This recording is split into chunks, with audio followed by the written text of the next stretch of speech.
hoje do 25 ao 38.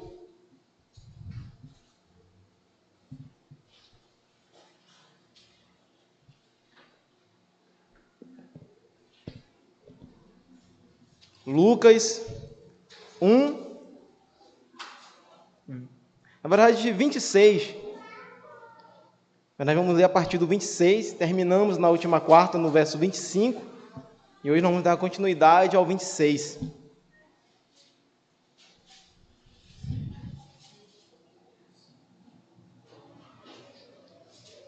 Amém? Todos encontraram? E diz assim: no 6º mês, foi o anjo Gabriel enviado da parte de Deus para uma cidade da Galileia, chamada Nazaré, a uma virgem desposada com certo homem da casa de Davi, cujo nome era José. A virgem chamava-se Maria. E entrando o anjo onde ela estava, disse: alegra-te, muito favorecida, o Senhor é contigo. Ela, porém, ao ouvir essa palavra, perturbou-se muito e pôs-se a pensar no que significaria esta saudação. Mas o anjo lhe disse: Maria, não temas, porque achartes graça diante de Deus. Eis que conceberás e darás à luz a um filho, a quem chamarás pelo nome de Jesus. E este será grande e será chamado Filho do Altíssimo. Deus, o Senhor, lhe dará o trono de Davi, seu pai. Ele reinará para sempre sobre a casa de Jacó, e seu reinado não terá fim. Então disse Maria ao anjo: como será isto? Pois não tenho relação com homem algum. Respondeu-lhe o anjo: descerá sobre ti o Espírito Santo, e o poder do Altíssimo te envolverá com a sua sombra.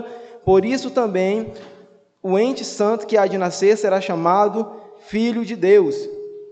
E Isabel, tua parenta, igualmente concebeu um filho na sua velhice, sendo este já o 6º mês para aquela que diziam ser estéril, porque para Deus não haverá impossíveis em todas as suas promessas. No verso 38, então disse Maria: aqui está a serva do Senhor, a quem se cumprirá em mim conforme a tua palavra.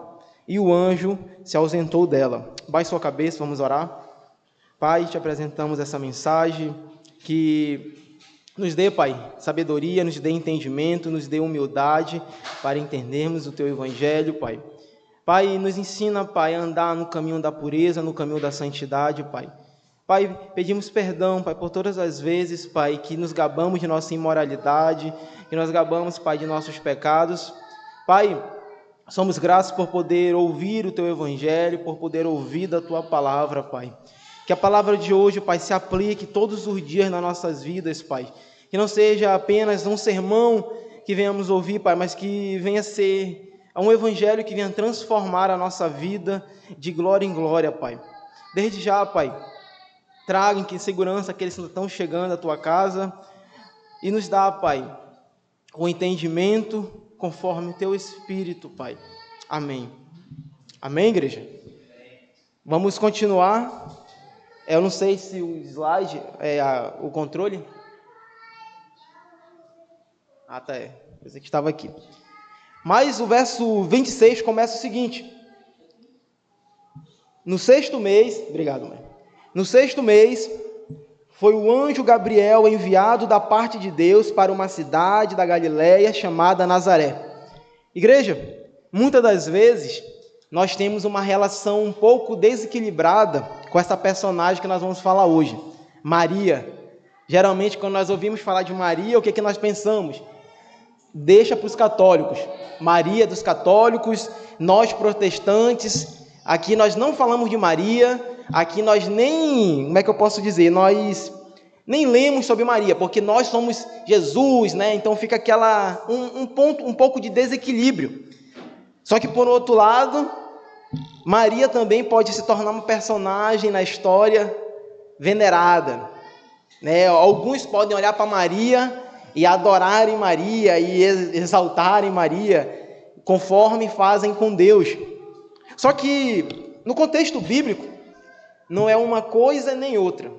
Quando você vai ler as Escrituras, você entende o valor que Maria tinha e você vê também que ela não é digna de ser venerada. É interessante isso porque nós, como seres humanos, nós sempre queremos, ou é 8 ou é 80, né? A gente não consegue enxergar a mensagem que as Escrituras estão nos passando. E é por isso que nós agimos dessa forma. Quando a gente ouve falar sobre Maria, a gente pensa assim, não, falou de Maria, já está venerando, falou de Maria, né, já está idolatrando.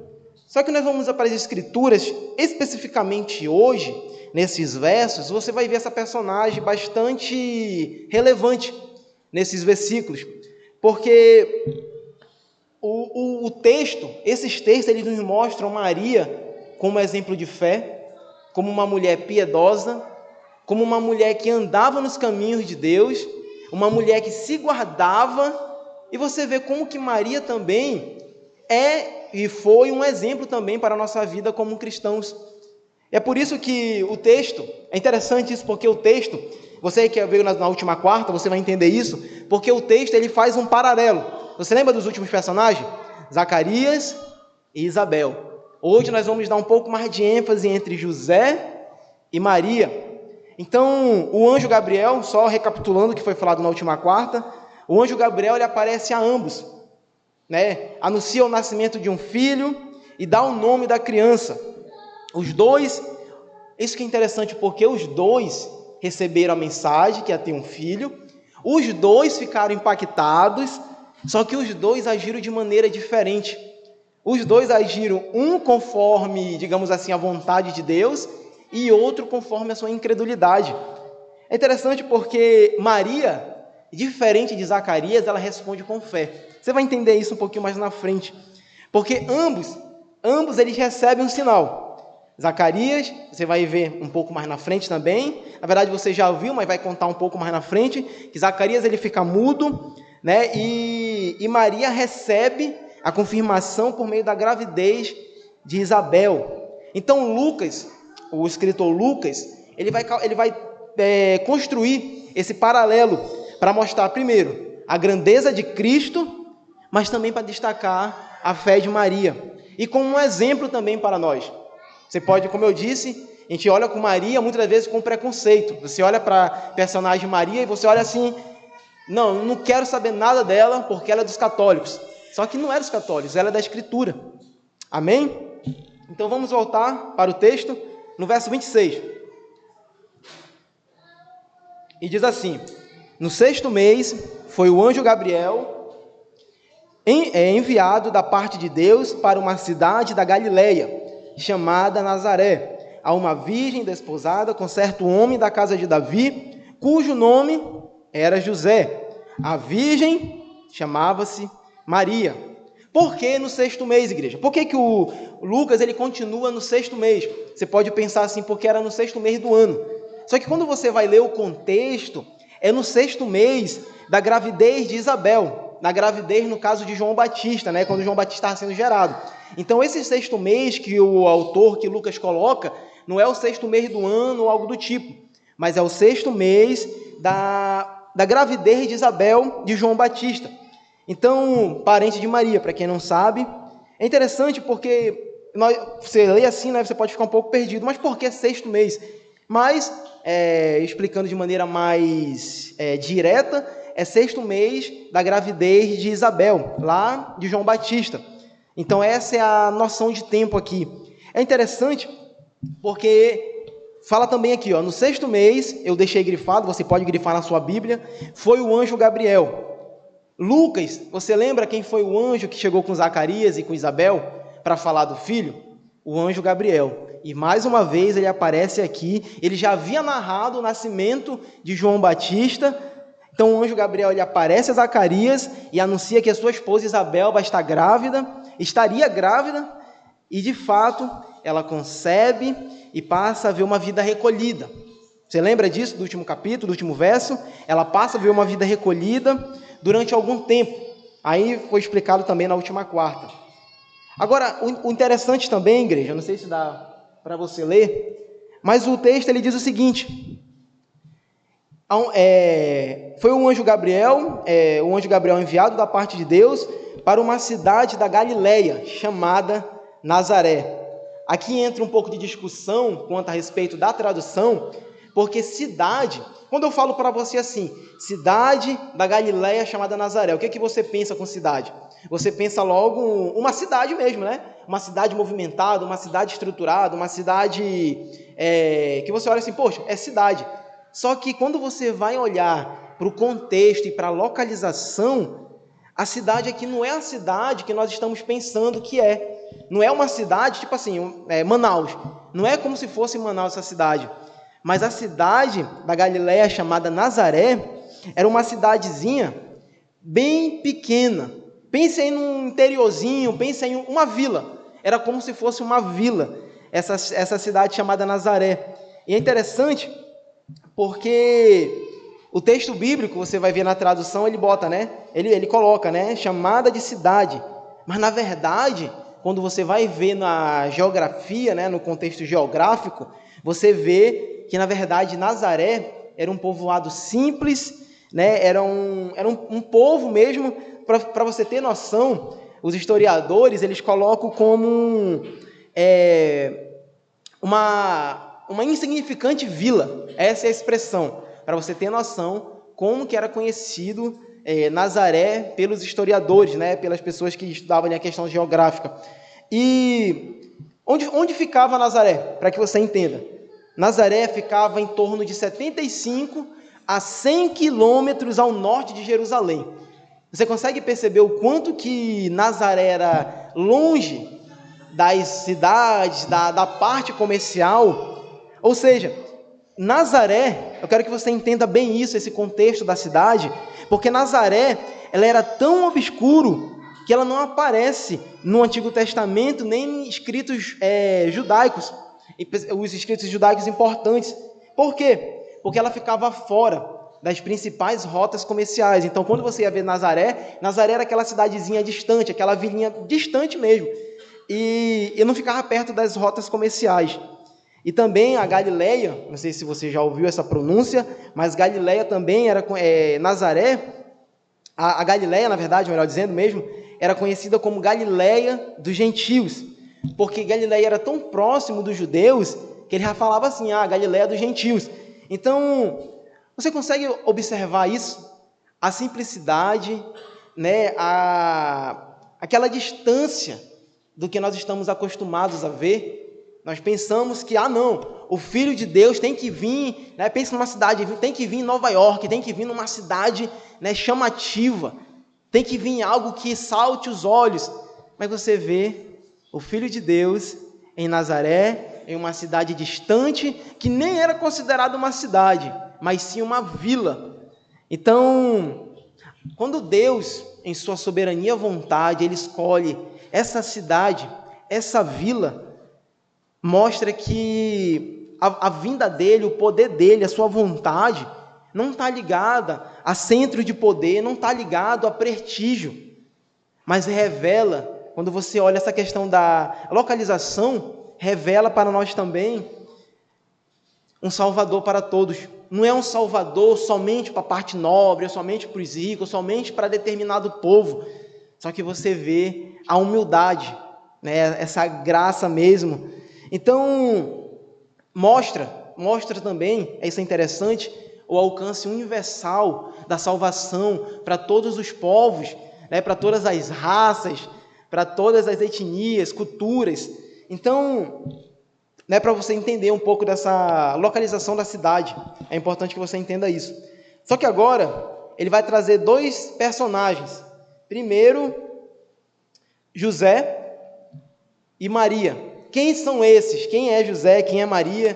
Para que você entenda. José era um carpinteiro simples, provavelmente você já sabe da história, mas José ele era um carpinteiro simples e também ele era descendente de Davi. Ou seja, o maior rei de Israel, de cuja linhagem viria o Messias. 2 Samuel 7:12, Salmos 89, Jeremias 23, vai relatar esse acontecimento.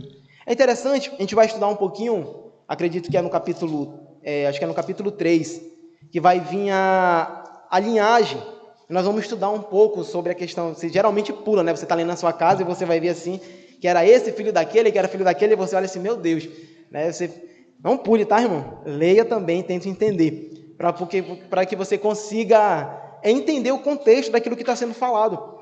Mas o Evangelho de Mateus, ele apresenta essa genealogia de Jesus por meio de José, demonstrando que ele é descendente de Davi. Ou seja, ainda que José ele não fosse o pai biológico de Jesus, ao adotá-lo, quando ele adota, digamos assim, na nossa visão humana, ele fica legalmente, né, fica legal esse direito dele ser tratado como o pai mesmo de Jesus, como eu estou dizendo, no contexto mesmo mais humano. Amém? Então, ao adotá-lo, ele conferiu-lhe legalmente esse direito. Então, José, um simples carpinteiro, que era descendente da linhagem de Davi, que seria, por adoção, o pai do Messias. Outra personagem é Maria. Provavelmente essa você conhece. Maria, não sei se você já orou a Nossa Senhora, mas eu espero que não. Mas vai trazer agora essa personagem, Maria. Você consegue, eu quero que você entenda uma coisa. Você, apesar de João Batista ser impossível aos olhos humanos, ele é mais coerente ao nascimento de Cristo. Porque você olha para João Batista, você vê, foi num templo, anunciado ali, olha, Zacarias, Deus ouviu tua oração, tu vai ter um filho, ele estava lá se consagrando. Isabel era uma mulher justa e irrepreensível, ou seja, os dois, eles tinham todos os requisitos, amém? Eram casados, tinham todos os requisitos num templo. Então, João Batista, você olha assim, poxa, apesar de ser impossível ela engravidar, você vê que tem um pouco de coerência, né? Tem um pouco de... é o óbvio. Só que quando você vai ver a história já de Maria, do Messias, eu não estou aqui rebaixando João Batista ou algo do tipo, é só um título de curiosidade, porque quando você vai ver o Messias, João Batista, ele foi feito a um sacerdote idoso no templo, ou seja, aquela pessoa que tinha respaldo, né? Você dava aquela reverência. Já o anúncio milagroso de Jesus foi dirigido a uma jovem em uma vila insignificante, que nem era considerada cidade, uma pequena e insignificante vila, e ela recebe esse anúncio também. Você vê como que as formas que Deus trabalha, as formas que Deus ele age na nossa história, na humanidade. Um exemplo simples aqui, que muitas das vezes passa despercebido. Você vê enquanto o anúncio angélico do nascimento de João Batista foi feito a um sacerdote, o nascimento milagroso, porque os dois foram milagrosos, de Jesus foi a uma jovem em uma pequena e insignificante vila. É interessante que o texto, ele marca, em primeiro lugar, como uma virgem. Você pode observar, em uma cidade da Galileia, chamada Nazaré, há uma virgem desposada. Ou seja, o termo grego de virgem, eu não vou falar, mas o termo grego de virgem, aqui surge um pouco de debate, porque o termo grego de virgem pode ser usado também a uma pessoa jovem. Esse termo, né, o paternos, então pode ser usado a uma pessoa jovem. Então, alguns teólogos não, né, alguns céticos mesmo, vão falar que não, Maria não era virgem, porque era uma jovem, não sei o quê. Só que quando você vai ler o contexto, você vê a ênfase que o texto dá, que ela era realmente uma virgem. Então, como eu digo, aquelas pessoas tentando achar um jeito, né, de querer atacar, de querer ser oposição, mas você vê que é falta de leitura e é mais emoção, que elas tentam interpretar, tentam trazer estudos mirabolantes. No Instagram você vai ver um monte disso aí hoje em dia. No Instagram, TikTok, você vai ver um monte de heresia que foi debatida na história da igreja, aí que as pessoas trazem para hoje em dia, aí parece que são os mais inteligentes, né? Que falam bem, se expressam bem, mas você vai ver como que essas eram heresias. Mas virgem aqui era realmente de nunca ter tido relação. Amém? Eu não vou falar o restante, mas você me entendeu. Então, essa palavra, para que você entenda, esse conceito, esse verbo, esse termo, virgem, que é o partenos, ele jamais, na manuscritologia, ele jamais seria usado por uma pessoa que não era casada. Esse termo ele era usado justamente para moças mesmo que nunca foram casadas. Amém? Mas como é que funcionava, igreja, na prática judaica? As meninas, geralmente, aqui vai entrar um pouco de também incerteza, mas aproximadamente dos 13 aos 17 anos, nessa faixa etária, 13, 14, 15, 16, 17, nessa faixa etária, essas meninas elas eram prometidas, né, em casamento por volta dessa idade e se casavam após um período de noivado. Esse período de noivado, ele durava 1 ano. Isso é só título de curiosidade, mas esse noivado, ele durava 1 ano. O que acontecia nesse 1 ano? Nesse 1 ano, a moça, ela se guardava para o casamento e o homem, ele ia buscando das coisas. A casa, ia preparando o modo como eles vinham viver, a festa de casamento. A festa de casamento antes durava em torno de 1 semana. Você acha gasto hoje um dia, aquele tempo era 1 semana. Então, em torno de 1 semana. Então, esse noivado era normalmente arranjado pelos pais, pois era um compromisso muito legal. Hoje em dia, infelizmente, você vai ver a imoralidade tomando conta, inclusive, das igrejas. Um exemplo é o namoro. Você não vai ver namoro na Bíblia. Não existe um namoro cristão. Não existe isso. E você vai ver hoje em dia, namorar biblicamente seria errado. O pastor ele fala que se conhece, é isso aí, já casa, né? Mas é realmente isso. Por que hoje em dia nós temos uma visão, uma cultura mundana, igreja? Porque nós estamos sendo guiados não mais pelas Escrituras, e sim pelo mundo. É interessante, voltando agora para Maria e José, o que era esse noivado? Esse noivado não era simplesmente assim, eu gostei de você, eu estou namorando com você, bora noivar para a gente casar, sabe Deus daqui a quanto tempo? Não, vamos enrolar aqui até a gente casar. O noivado naquela época, como era para ser hoje também, era algo que era levado a sério, igreja. Era algo que era levado com compromisso. Então, para você ter noção, só para você ver a importância do noivado, de acordo com as Escrituras. Naquele tempo, o noivado que era para durar 1 ano, a pessoa, o casal, eles já eram considerados marido e mulher. Ou seja, se o noivado, se o noivo ele morresse, aquela noiva já era considerada viúva. Como é que podia então acabar o noivado? Somente se um deles morresse. Então era algo muito sério. O casamento já começava no noivado, o respeito, a correria de buscar. Hoje em dia você vê como que está totalmente o oposto disso. Mas só para você ver, né, a importância do noivado, a importância como era nas Escrituras, e você se compara hoje em dia. E você vai ver como que as coisas estão distantes. Mas voltando agora para o texto. Você observou que virgem é repetido 2 vezes? Por quê? O escritor Lucas ele faz questão de destacar de forma bem clara que Maria era virgem. Lucas ele faz questão, igreja, de enfatizar essa verdade. No versículo 27, você pode acompanhar na sua Bíblia, grifar, ela é chamada de virgem, e o próprio texto, no final, repete essa informação, justamente para que você não pense assim, será se era? Você vê o Lucas dando essa ênfase, né, à pureza de Maria. Então, reforçando essa condição. E no verso 34, você também vai acompanhar daqui a pouco, mas no verso 34 ela diz assim, mas como que isso vai acontecer? Como que isso vai acontecer se eu nunca tive relação com homem algum, eu não tenho relação com homem algum, eu não conheço, né? E conhecer, quando você vai para o grego também, conhecer algumas traduções também é ter relações, é conhecer intimamente. Amém? E quando você vai observando, igreja, nesse contexto de Maria ela nos ensina algumas verdades. A primeira delas é como que Maria, ainda jovem, Maria, uma adolescente, digamos assim, né, ela se guardava pura, ela levava a sério a vida que ela tinha como cristã, ela levava a sério a vida dela de piedade, ela levava a sério a pessoa que ela era nos caminhos de Deus. Maria ela levava a sério essa questão de pureza.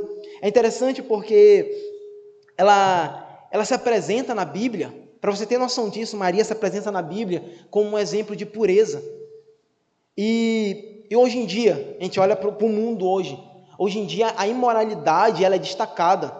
Uma pessoa, quanto mais imoral, mais ela vai ser valorizada. Uma pessoa que fez tantas coisas imorais, ela vai ter mais respaldo, ela vai ter mais destaque.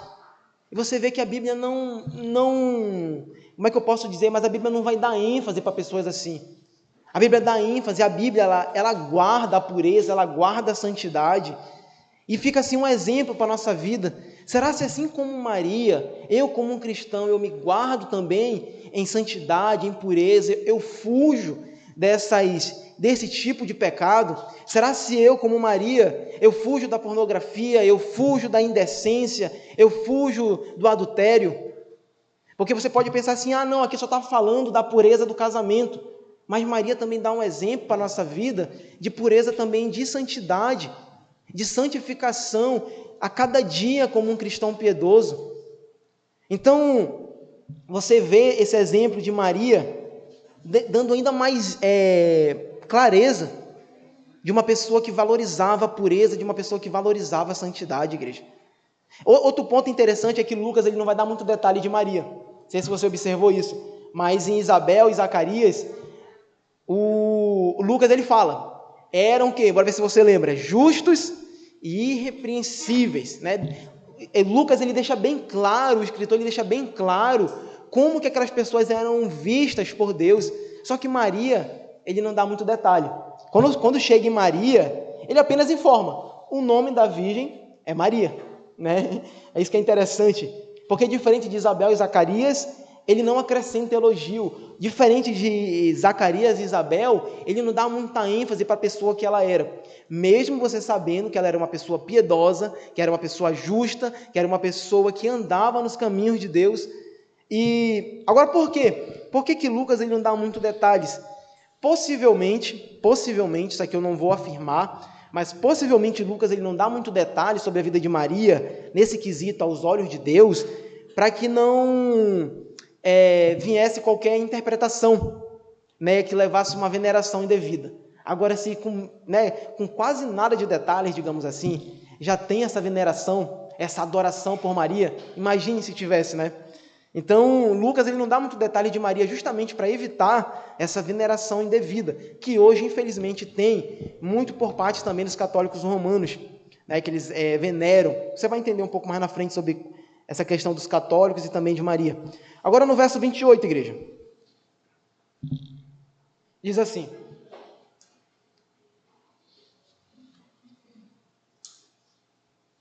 e entrando o anjo, aonde ela estava, disse: alegra-te, muito favorecida, o Senhor é contigo. Ela, porém, ao ouvir esta palavra, perturbou-se muito e pôs-se a pensar no que significaria esta saudação.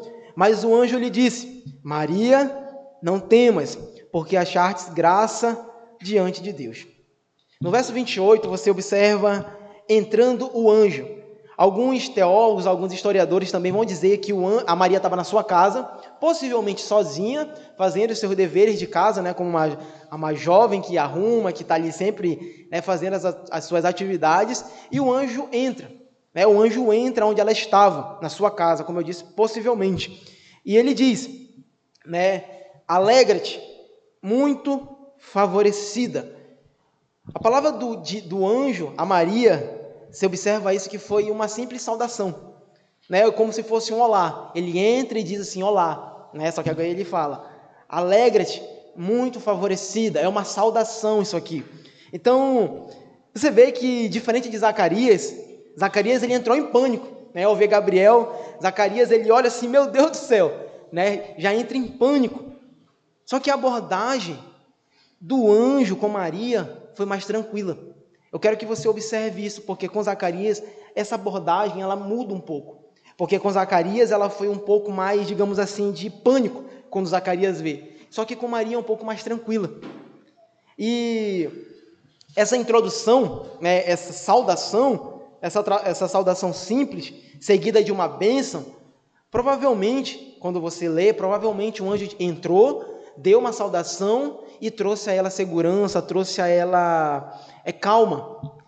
Então, ao chamá-la, eu deixei grifado aí atrás, mas ao chamá-la de favorecida, quando o anjo vem e fala assim, favorecida, ele já está indicando que algo especial já estava acontecendo.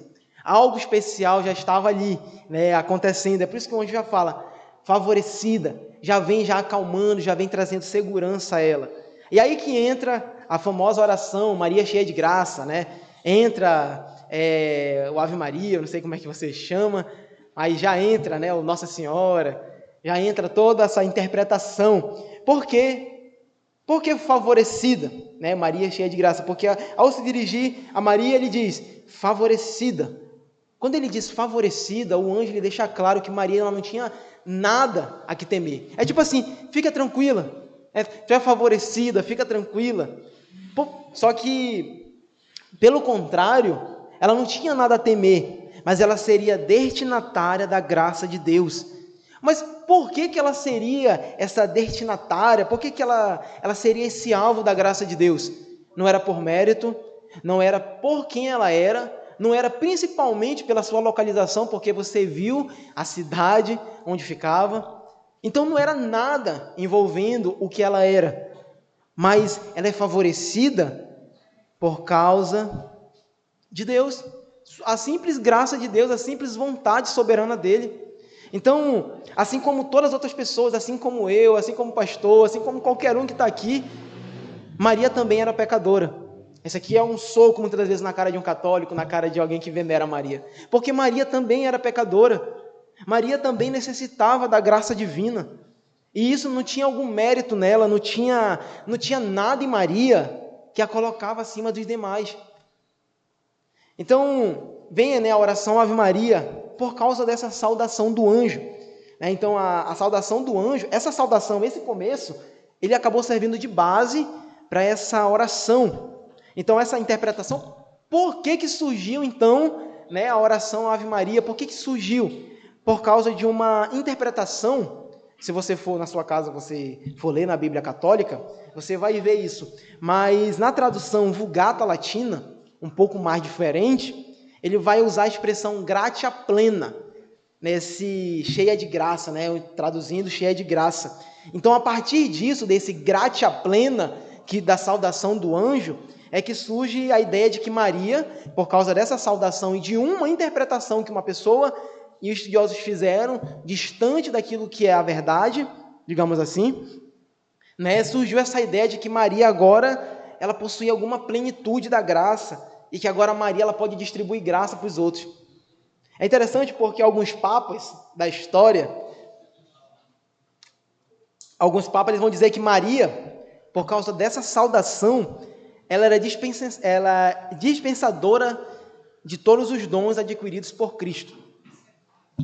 Já o Papa Leão também, ele afirma que ela seria um meio pelo qual as misericórdias de Deus são distribuídas. Você vê como que uma saudação foi gerando heresias e um monte de mentiras, de venerações, de adorações, que você vai ler o contexto e você vê assim, meu Deus. Né? Então, o Papa Leão vai dizer que Maria ela era conhecida pela misericórdia, pelo qual a misericórdia de Deus vão ser distribuídas. O outro Papa também vai dizer que descreve Maria como um tesouro quase infinito das graças divinas. E depois, já por fim, chega um outro que diz o seguinte, que nenhuma graça seria concedida ao homem sem a cooperação intercessória de Maria. Você vê como que vai surgindo, né, várias heresias, várias situações, mas você vai olhar para a história de Maria, você vê uma moça, uma jovem piedosa, uma jovem que andava nos caminhos de Deus, mas que era pecadora e que necessitava também de um Salvador, assim como nós. Então, agora, voltando novamente para o texto, por que Maria, está escrito assim, ela perturbou-se, no verso 29, porque ouvindo essas palavras, ao ver esta palavra, perturbou-se e pôs-se a pensar no que significaria esta saudação. Agora, por que Maria ficou desse jeito? Por que Maria Será que ela foi incrédula quando ela olhou assim, ela se agoniou, ela, meu Deus do céu, por que isso está acontecendo? Ou será mesmo que isso vai acontecer? Igreja, Maria, ela tem essa reação porque ela reconhecia a sua própria condição de pecadora. Maria, ela agiu dessa maneira porque ela sabia da sua condição. E é interessante porque fica evidente no Cântico de Maria, a gente vai estudar um pouco mais na frente, no Cântico de Maria, que ela chama Deus de seu Salvador. Igreja, uma pessoa, ela só vai chamar Deus de Salvador se ela se reconhecer que ela é pecadora. Ninguém reconhece Deus como Salvador se não entende que é um pecador. Porque somente um pecador que vai precisar de um Salvador. É interessante, João Calvino, acredito que na Instituta do número 1, ele fala sobre isso, que o conhecimento de Deus e o autoconhecimento estão intrinsecamente ligados. Quanto mais você conhece a Deus, quanto mais você sabe que Ele é seu Salvador, mais você sabe que você é pecador e que você precisa 100% da graça dEle. Então, por isso que Maria, ao ouvir a saudação de Gabriel, ela fica profundamente, digamos assim, perturbada e confusa, porque não era apenas pela presença do anjo, não era apenas pela aquela situação que ela estava passando, mas ela ficou confusa e, digamos assim, perturbada com aquela situação por causa do conteúdo das palavras que o anjo disse a ela. Porque Maria, ela não entendia como que ela poderia ser alvo da graça de Deus. Maria, ela olhava para a situação dela e diz assim, mas por que eu? Tem tantas pessoas melhores, tem tantas pessoas com condições melhores, mas por que eu? Nessa cidade isolada, né, onde essa cidade muitas das vezes é vista como piada, essa cidade que as pessoas rebaixam, né, vão desprezar. E Maria, ela fica com essa, digamos assim, com esse conflito. Por que eu? Ela não entendia, Maria, ela não entendia como que ela poderia ser alvo de tal favor, igreja.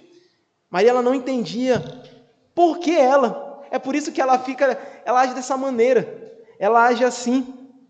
Ela não entendia como poderia ser alvo de tal favor. E nisso, Maria, mais uma vez, nos traz também como exemplo para a nossa vida. Porque um exemplo de humildade, um exemplo de uma característica de pessoas que temem a Deus, igreja. É interessante porque essa reação ela é semelhante a outros servos fiéis, Isaías, Pedro, que também reconhecem, quando veem quem Deus reconhecem imediatamente a sua condição. Diante dessa presença divina, você vai ler nos outros textos.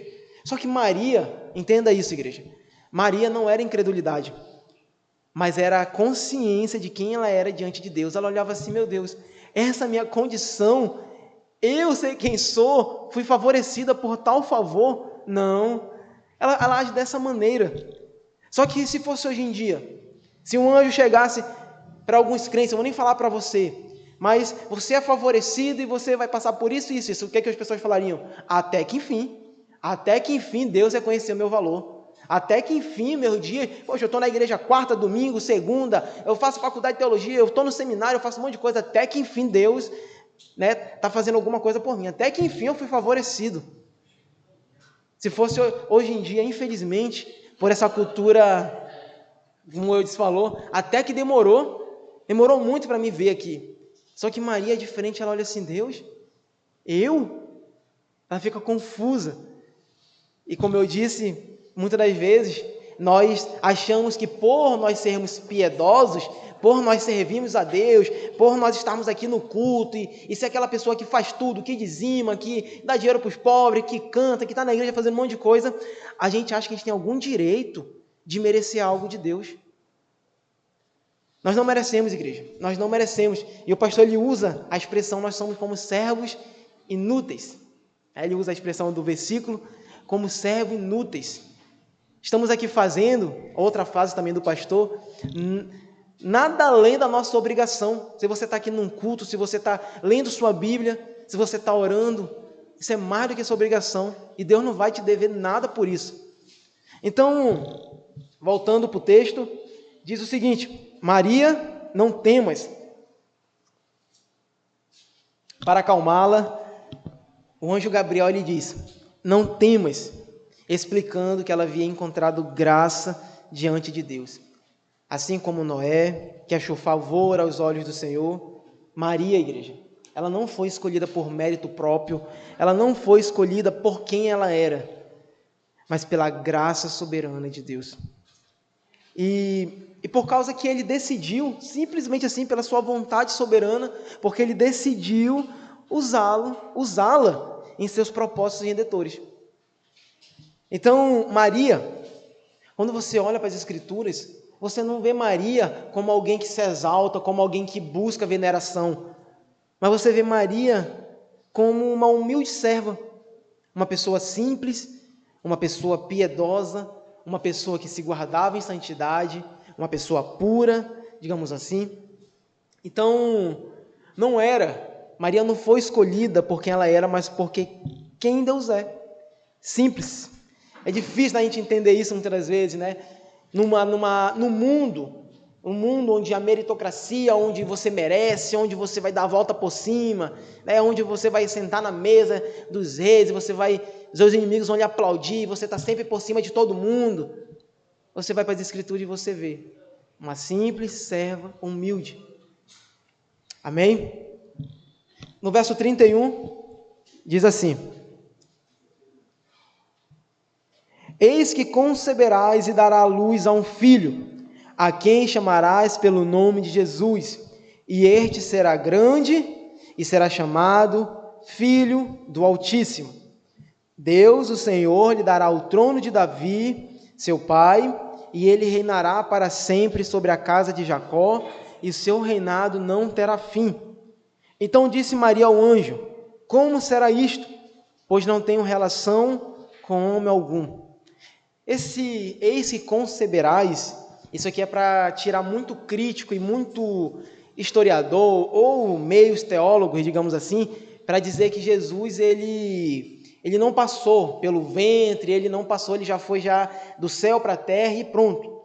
Você vê nos textos que Jesus, essa palavra, eis que conceberás, ou seja, o nascimento de Cristo, a encarnação de Cristo, não ia ser apenas algo simbólico ou então aparente, mas o nascimento de Cristo é de alguém plenamente encarnado, cumprindo de forma concreta as promessas divinas, igreja. Você consegue observar como que ele veio realmente pelo um ventre de um humano, né? Então, por isso que o Lucas deixa bem claro, esse conceberás, ou seja, o nascimento de Cristo, ele é real, ele é humano. E ele diz: e este será grande, e a quem chamarás pelo nome de Jesus. É interessante também porque o nome Jesus ele não vai ser explicado aqui em Lucas. Se você quiser uma explicação do nome de Jesus, vai estar lá no Evangelho de Mateus, porque diz, né? Porque ele salvará o seu povo dos pecados deles. Jesus também significava salvação. Então você vê se uma pessoa com o nome Jesus, você pensava assim, olha, salvação, já tem algo diferente aí nesse menino. Os teólogos brincam nisso aí, né? Mas trouxe como curiosidade também, que diversas passagens das Escrituras lançam mais luz, diversas passagens vão dar mais significado para esse nome. Né? Você pode anotar, Mateus 11, do 27 ao 30, Lucas 19, 10, João 3,16, Apocalipse 1, 5, essa e outras também, elas vão dar alguma... como é que eu posso dizer? Mas vão dar uma amplitude para o significado desse nome, amém? E também a extensão da sua obra redentora, igreja. Agora, um outro ponto interessante é por que Cristo ele vai reinar sobre a casa de Jacó. Que deixa bem claro, né? E este também, filho do Altíssimo do Senhor, lhe dará o trono de Davi, seu pai, e ele reinará para sempre sobre a casa de Jacó. O que quer dizer isso, igreja? O anjo mostra aqui o cumprimento das promessas feitas por Deus ao povo de Israel, ao povo lá atrás, ao primeiro povo, digamos assim. E essas promessas, quando ele diz, e ele reinará sobre a casa de Jacó, ele está mostrando que essas promessas, uma aliança feita com Abraão, uma aliança feita lá atrás, em Gênesis 17, no verso 7, Você vai ver onde Deus ele vai estabelecer um relacionamento especial, né, com a descendência ali de Abraão. Então, por isso que o reino de Cristo, para que você entenda, ele tem essa origem, o reino de Cristo, ele vai ter essa origem entre os judeus, e foi dentro dessa origem que Deus ele revelou as suas promessas e levantou também profetas, e você vai ver pessoas apontando para o evangelho, apontando para a cruz, e finalmente agora, na plenitude do tempo, no momento certo, vem agora o cumprimento dessa promessa, igreja. Então, finalmente, Israel, como sendo o seu ponto de partida da manifestação, da promessa do reino de Cristo na história, agora mostra que essa promessa, ela não foi feita somente para aquele povo, ela não foi feita somente, digamos assim, para aquela descendência, para ficar um pouco mais humanamente falando, porque o reino de Cristo, igreja, ele não se limita apenas a Israel. O reino de Cristo, ele não se limita apenas àquela promessa feita a uma pessoa, igreja. Mas você vai ver nas Escrituras que essa promessa, ela mostra que ela se estende a todas as nações. Eu não estou falando aqui que Jesus morreu por todos, por cada ser humano, mas quando eu digo que é universal, é porque ele morreu por todas as nações, por diferentes povos, por diferentes pessoas, digamos assim.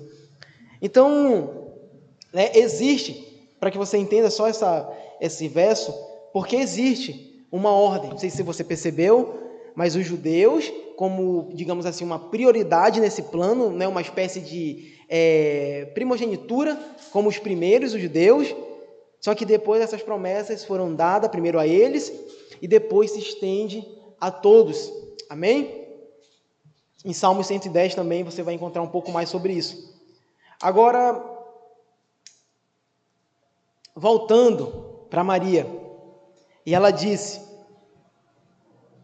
como será isto, pois não tenho relação com homem algum?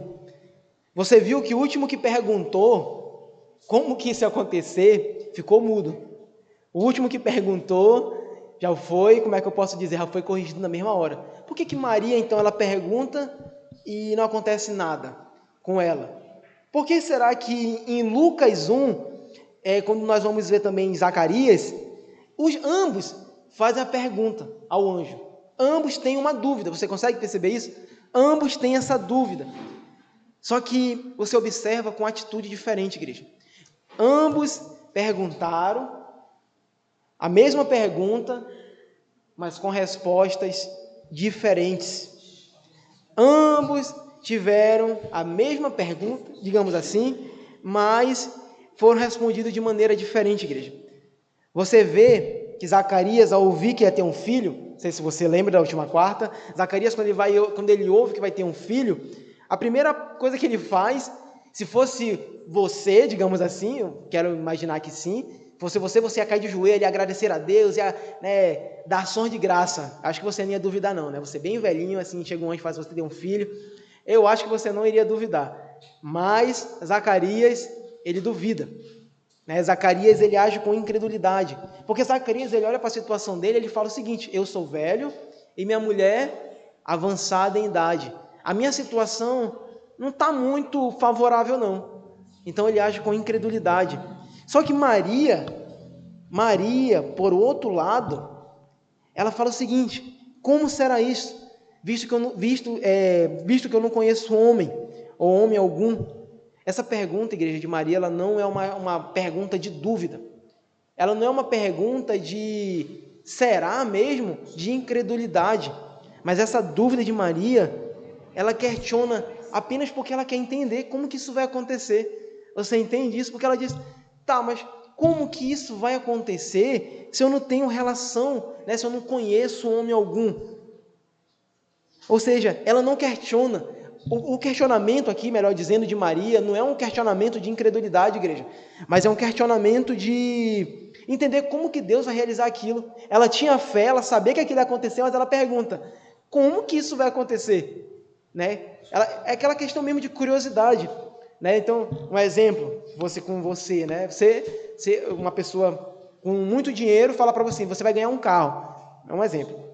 Você vai ganhar um carro, vai acontecer tal coisa com você. Você sabe que você vai ganhar o carro porque aquela pessoa tem muito dinheiro. Mas você pensa, qual vai ser a forma que ele vai me dar isso? Foi da mesma forma a Maria. Ela sabia que ela ia participar, que isso ia acontecer, mas ela pergunta como que isso vai acontecer. Ela fica com essa dúvida.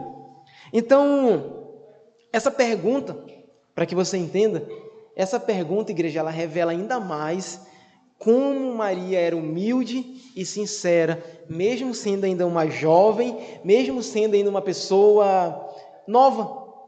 Muitas das vezes, principalmente na mocidade, né? Não, jovem não sabe o que faz, jovem, né, não tem a mente. Você vai para as Escrituras e você vê jovens se dedicando, você vê jovens buscando a Deus. Como eu disse, hoje em dia o mundo moldou a nossa forma de visão, a nossa forma de pensamento, e nós pensamos que o jovem é para estar, né, fazendo o que quer para depois se converter. Tem até um post no Facebook, cara, tu tem 15 anos, vai para uma balada, depois tu volta para a igreja, vai curtir tua vida. Só que você vê nas Escrituras o oposto disso. Você vê nas Escrituras jovens se dedicando, jovens buscando, jovens andando no caminho da santificação do Senhor. É engraçado, a gente estava comentando, né, lá em casa, os pastores, mas jovem para estudar a Bíblia, não, é muito chato, mas ele pode estudar qualquer outra coisa e ninguém fala nada. Mas quando se trata do Evangelho, quando se trata, né, de buscar a Deus, aí já não pode, aí já é chato para ele. Aí entra aquela outra situação de jovens, muitas das vezes, ser distantes do culto. Bora fazer uma coisa só para criança, bora fazer um culto só para criança ali, tira ele do culto do adulto. Não, seu filho chorando, daqui a pouco o Pedro vai provavelmente estar aqui também chorando, e tem que estar aqui presente também. Tem que estar aqui também adorando a Deus. Amém? Voltando, você vê a diferença entre Maria e Zacarias. Zacarias com incredulidade, já Maria é mais por uma questão de inocência, por uma questão de querer entender, pela idade também dá para perceber um pouco disso. Mas o anjo, diferente do que aconteceu com Zacarias, o anjo ele não repreende Maria, mas ele explica que o nascimento seria um milagre. Ele explica que vai ser realizado pelo poder do Espírito de Deus. Vamos ler no verso 35 ao 37. No verso 35 ao 37, acompanhe na sua Bíblia aí. Respondeu-lhe o anjo: descerá sobre ti o Espírito Santo e o poder do Altíssimo te envolverá com a sombra. Por isso também o ente santo que há de nascer será chamado Filho de Deus. E Isabel, tua parenta, igualmente concebeu um filho na sua velhice, sendo este já o 6º mês para aquela que diziam ser estéril. Porque para Deus não haverá impossíveis em todas as suas promessas. Muitas das vezes você vê esse texto só de maneira isolada, né? Que para Deus não haverá impossível em todas as suas promessas. Eu podia aqui fazer uma pregação totalmente coach, né? Totalmente voltada para o homem. Mas você vê a simplicidade e como é que eu posso dizer, mas a relevância que o texto nos mostra, igreja. Porque você olha para Maria, para a atitude dela, a resposta do anjo a Maria ela é o suficiente para fortalecer sua fé. Quando você vê a resposta do anjo, que ele diz, como é que isso vai acontecer? E o anjo responde, descerá sobre ti o Espírito Santo e o poder do Altíssimo te envolverá com a sombra. Por isso também o ente santo que há de nascer será chamado Filho de Deus. Ou seja, ele diz o seguinte, vai acontecer, e isso não vai ser uma obra humana, isso não vai ser algo do homem, mas isso vai ser pelo poder do Espírito. Ou seja, para ser mais específico, pelo poder do Altíssimo. Isso mostra que o nascimento de Cristo, igreja, o nascimento de Cristo, a encarnação de Deus, não é uma ação mediada por anjos, não é uma ação mediada por pessoas, mas é uma ação direta de Deus. Outro ponto interessante é que Maria ela não recebe de maneira detalhada como isso vai acontecer. Você não vê o anjo falando de maneira, vai acontecer isso, porque isso ele vai explicando. Não, você não vê o anjo explicando de maneira detalhada aqui, igreja. Mas você vê que como que isso vai acontecer e somente o necessário. Somente o necessário. O anjo ele não fala, ele não dá exemplos ou não dá alguns detalhes. O anjo apenas revela que o Espírito a cobrirá com sua sombra, indicando que essa obra será divina, misteriosa e invisível. Ou seja, Maria, não adianta tu querer entender. Não adianta. O que eu estou falando é só isso, é isso aqui que vai bastar para ti até o momento. Então, você vê, assim como também algum exemplo, você vai pesquisar depois na sua casa, mas também essa sombra aqui, que é falado, eu não coloquei o versículo, mas você vai ver aqui no verso 35. Respondeu-lhe o anjo, descerá sobre ti o Espírito Santo, e o poder do Altíssimo te envolverá com a sombra. Essa sombra aqui também assim como a presença de Deus ela cobria o tabernáculo. Você vai ver no domingo em Êxodo e você vai entender o que eu estou falando. Mas essa sombra também como cobria, né, o tabernáculo, aqui também vai ser algo oculto, algo que somente Deus vai agir e algo que não vai ser, digamos assim, visível, né, ou algo assim que chame a atenção, para ser mais direto. Então, né, quando você vai estudar um pouco de biologia, você vê que até o nascimento de um ser humano, até a concepção de um ser humano, assim, de um casal normal, digamos assim, já é difícil de você entender. Você vai ver, meu Deus, é tanta das células zigota, aí vem espermatozoide, aí vem que gera, e que é um monte de situações. Agora imagina tentar entender um nascimento com uma ação direta de Deus, né? Então, o anjo já deu esse chega para lá nela e falou o seguinte: é isso aqui que você vai ouvir e isso basta. Só que é interessante porque Maria ela não ficou incrédula. Maria podia ficar assim: poxa, mas tu nem me explicou direito, tu nem me falou como que isso vai acontecer. Eu não sei se vai acontecer não, igreja. Maria, com esse simples, como é que eu posso dizer, essa simples explicação, já foi o suficiente para fortalecer a fé de Maria, igreja. Já foi o suficiente para Maria servir como um gás.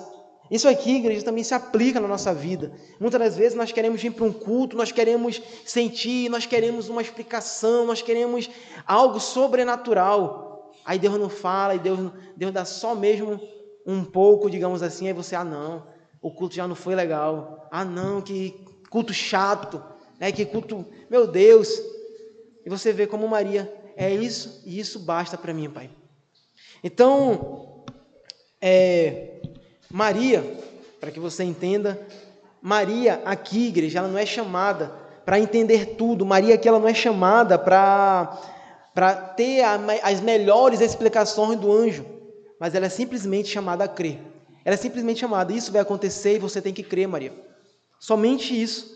É somente, e é interessante porque é exatamente isso que ela faz. Ela ouve somente isso e ela vai crer. Né? Isso faz ela confiar na palavra de Deus. Isso é o suficiente para ela. No verso 38,